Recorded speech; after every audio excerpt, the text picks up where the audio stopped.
ಓಂ ಶ್ರೀ ರಾಘವೇಂದ್ರಾಯ ನಮಃ. ನಿತ್ಯಭಕ್ತಿ ಕಾರ್ಯಕ್ರಮಕ್ಕೆ ಸುಸ್ವಾಗತವನ್ನು ಕೋರುತ್ತಾ, ಜಗತ್ ಸರ್ವಂ ದೈವಾಧೀನಂ, ಜಗತ್ತೆಲ್ಲವೂ ಕೂಡ ದೈವಾಧೀನ. ಆ ದೈವದ ಕಣಗಳನ್ನು, ದೈವದ ಲಹರಿಗಳನ್ನು ನಾವು ಆಹ್ಲಾದಿಸಿಕೊಳ್ಳಬೇಕು, ಆ ಕೃಪೆಗೆ ಪಾತ್ರರಾಗಬೇಕು. ಎಷ್ಟೋ ಜನ ದೈವ ದರ್ಶನ ಮಾಡಿರೋರು ಕೂಡ ನಮ್ಮ ಕಲಿಯುಗದಲ್ಲಿದ್ದಾರೆ. ಭಗವಂತನ ಸಾಕ್ಷಾತ್ಕರಿಸ್ಕೊಂಡವರು, ಕೆಲವರು ಭಗವಂತನಿಗೆ ದರ್ಶನ ಕೊಟ್ಟಿರೋದು, ಕೆಲವರು ಭಗವಂತನ ಲಹರಿಗಳನ್ನು ಅಥವಾ ಭಗವಂತನ ಅಂಶವನ್ನು ಕೊಟ್ಟಿರ್ತಕ್ಕಂಥದ್ದು, ಅಥವಾ ಹೀಗೆ ಅವರವರ ಒಂದು ಶಕ್ತಿಗೆ ಅನುಸಾರವಾಗಿ ಭಗವಂತನ ಕೃಪೆ ಕೂಡ ನಮಗೆ ಸಿಗುತ್ತೆ. ಆ ಕೃಪೆ ಪಡೆಯೋಕ್ಕೆ ನಾವು ನಿತ್ಯ ಪೂಜೆ ಮಾಡ್ತೀವಿ, ವ್ರತಗಳನ್ನು ಮಾಡ್ತೀವಿ, ಯಜ್ಞ ಯಾಗಾದಿಗಳನ್ನು ಮಾಡ್ತೀವಿ, ಹಾಗೆ ಹೋಮ ಹವನಗಳನ್ನು ಮಾಡ್ತೀವಿ, ದೇವತಾ ಒಂದು ಸ್ಥಾನಗಳನ್ನು ನಾವು ಸೃಷ್ಟಿ ಮಾಡ್ತೀವಿ, ದೇವಾಲಯ ಕಟ್ಟಿಸ್ತೀವಿ, ಹಾಗೆ ಪೂಜೆಗಳಿಗೆ ಅವಕಾಶ ಮಾಡಿಕೊಡ್ತೀವಿ, ನಿತ್ಯಾಭಿಷೇಕಗಳನ್ನು ಮಾಡ್ತೀವಿ, ಅನೇಕ ವಿಧದಲ್ಲಿ ಭಗವಂತನ ಸ್ತುತಿಯನ್ನು ಮಾಡ್ತಾ ಇರ್ತೀವಿ. ಆ ಸ್ತುತಿಗಳಲ್ಲಿ ಆ ಮಾಡ್ತಕ್ಕಂಥ ಪೂಜೆ, ಮನೆಯಲ್ಲಿ ಮಾಡ್ತಕ್ಕಂಥ ಹೋಮ, ದೇವಸ್ಥಾನದಲ್ಲಿ ಮಾಡ್ತಕ್ಕಂಥ ಹೋಮ, ರಾಜಕೀಯ ಶಕ್ತಿಗಾಗಿ, ಅಧಿಕಾರ ಪ್ರಾಪ್ತಿಗಾಗಿ, ಅಪಮೃತ್ಯುವನ್ನು ದೂರ ಮಾಡ್ಕೊಳ್ಳೋಕ್ಕೆ, ಶನಿ ಕೃಪೆ ಅಂದರೆ ಶನಿಯ ಅವಕೃಪೆಗೆ ಪಾತ್ರರಾಗದೇ ಇರೋಕ್ಕೆ, ನವಗ್ರಹಗಳ ಕೃಪೆಗಾಗಿ, ಈ ರೀತಿ ಮನುಷ್ಯನು ಆಶಾವಾದಿ, ಆಶಾಜೀವಿಯಾಗಿದ್ದಾನೆ.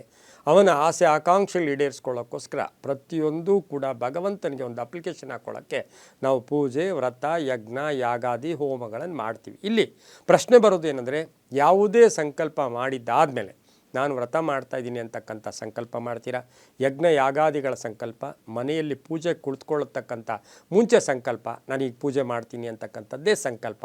ಇಂತಹ ಸಂಕಲ್ಪಗಳ ಪೂಜೆ ಮಾಡ್ತಾ ಇರ್ತಕ್ಕಂಥ ಸಂದರ್ಭದಲ್ಲಿ ಎಷ್ಟೇ ಕ್ರಿಟಿಕಲ್, ಎಷ್ಟೇ ಕಠಿಣ ಸಮಸ್ಯೆ ಇದ್ದರೂ ಕೂಡ ಆ ಪೂಜಾ ಸ್ಥಳವನ್ನು ಬಿಟ್ಟು ಹೊರಗೆ ಬರಬಾರದು.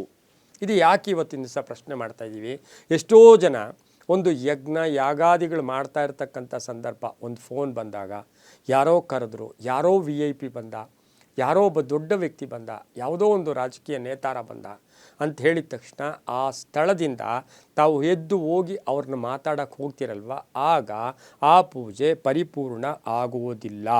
ಯಜ್ಞ ಯಾಗಾದಿ ಹೋಮಗಳ ಕಾಲದಲ್ಲಿ ಎಂತಹ ಪರಿಸ್ಥಿತಿ ಬಂದರೂ ಕೂಡ ಎದ್ದೇಳಬಾರ್ದು ಅಂತ ಹೇಳುತ್ತೆ. ಇನ್ನೊಂದು ಪ್ರಶ್ನೆ ಇದೆ, ಹೊಸಲು ದಾಟಬಾರ್ದು.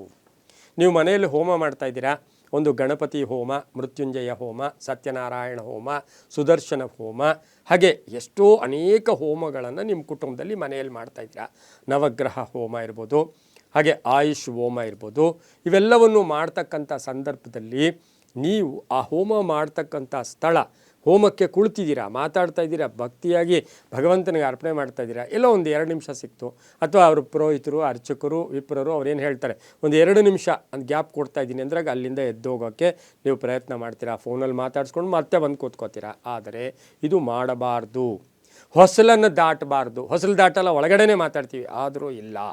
ಹಾಗಾಗಿ ಯಾವುದೇ ಸಂಕಲ್ಪ, ಪೂಜೆ, ಹೋಮಕ್ಕೆ ಕುಳಿತಾಗ ಅದನ್ನು ನಾವು ಪರಿಪೂರ್ಣ ಮಾಡಿ ಮತ್ತೆ ನಾವು ಅಲ್ಲಿಂದ ಹೊರಗೆ ಹೋಗಿದ್ದೆ ಆದರೆ ಅದು ತುಂಬಾ ಒಳ್ಳೆಯದಾಗತ್ತೆ. ಇದಕ್ಕೆ ಉದಾಹರಣೆ, ಸೀತಾದೇವಿ ವಾಲ್ಮೀಕಿ ಆಶ್ರಮದಲ್ಲಿ ವ್ರತ ಮಾಡ್ತಾ ಮಧ್ಯೆ ಎದ್ದು ಹೋಗಬೇಕಾಗಿ ಬಂದಂಥ ಸಂದರ್ಭದಲ್ಲಿ ಆಕೆ ಸ್ವಲ್ಪ ಎದ್ದ ಆಚೆ ಹಂಗೆ ಹೋಗ್ತಾಳೆ. ತಾಯಿ ವಾಲ್ಮೀಕಿ ಆಶ್ರಮದಲ್ಲಿ ಬಹಳ ದೊಡ್ಡ ಒಂದು ಹೋಮ ಮಾಡ್ತಾ ಇರ್ತಾರೆ. ಆ ತಾಯಿಗೆ ಹೊಸಕಾಗಿ ಮಾಡ್ತಾ ಇರ್ತಾರೆ. ಆ ತಾಯಿ ಸಂಕಲ್ಪಗಳು ಇಡ್ಸ್ಕೊಳಕ್ಕೆ ಮಾಡ್ತಾ ಇರ್ತಾಳೆ ಆ ಸೀತಾದೇವಿ.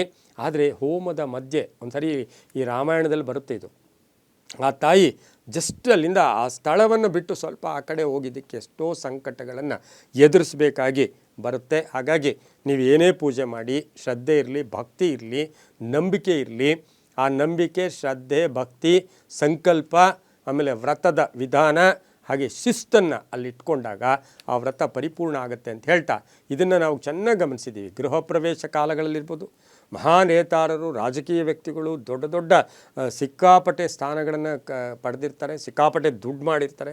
ಶ್ರೀಮಂತ ವರ್ಗದವರು ಕೂಡ ಅಷ್ಟೇ, ಪೂಜೆ ಮಾಡ್ತಾ ಮಾಡ್ತಾ ಮಾಡ್ತಾ ಸ್ವಲ್ಪ ಒಂದು 5 ನಿಮಿಷ ಆ ಕಡೆ ಹೋಗು, ಈ ಕಡೆ ಹೋಗು, ಅಲ್ಲೋಗು, ಇಲ್ಲೋಗು ಅಂತ ಹೋಗ್ತಾ ಇರ್ತಾರೆ. ಇದರಿಂದ ನಿಮ್ಮ ಸಂಪೂರ್ಣ ಪೂಜೆ ಅದು ವ್ಯರ್ಥ ಆಗುತ್ತೆ, ಅದು ಫಲ ಸಿಗೋದಿಲ್ಲ ಅಂತ ಹೇಳ್ತಾ, ಅದಕ್ಕೆ ನೀವು ಶ್ರದ್ಧೆಯಿಂದ, ನಿಮ್ಮ ಕೈಲಾಗಲಿಲ್ಲ, ನಿಮ್ಮ ಬದಲೇ ಇನ್ನೊಬ್ಬರನ್ನ ಕೂರಿಸ್ಬಿಟ್ಟಾದರೂ ಹೋಗಿ, ಅಂದರೆ ಅವ್ರನ್ನ ಮೊದಲಿಂದ ಇರಬೇಕು, ಮಧ್ಯೆ ಮಧ್ಯೆ ಇನ್ನೊಬ್ಬರನ್ನ ಕೂರಿಸೋಕ್ಕಾಗಲ್ಲ ಅಂತ ಹೇಳ್ತಾ, ಇವೆಲ್ಲವೂ ಕೂಡ ಆಚಾರವುಗಳ ಒಂದು ಭಾಗಗಳು. ಆಚಾರವೇ ಸ್ವರ್ಗ, ಅನಾಚಾರವೇ ನರಕ ಅಂತ ಹೇಳ್ತಾ, ಪ್ರತಿಯೊಂದು ನಂಬಿಕೆಯ ಆಧಾರ ಅಂತ ಹೇಳುತ್ತಾ, ಸರ್ವೇ ಜನಾಃ ಸುಖಿನೋ ಭವಂತು, ಸಮಸ್ತ ಸನ್ಮಂಗಳಾನಿ ಭವಂತು.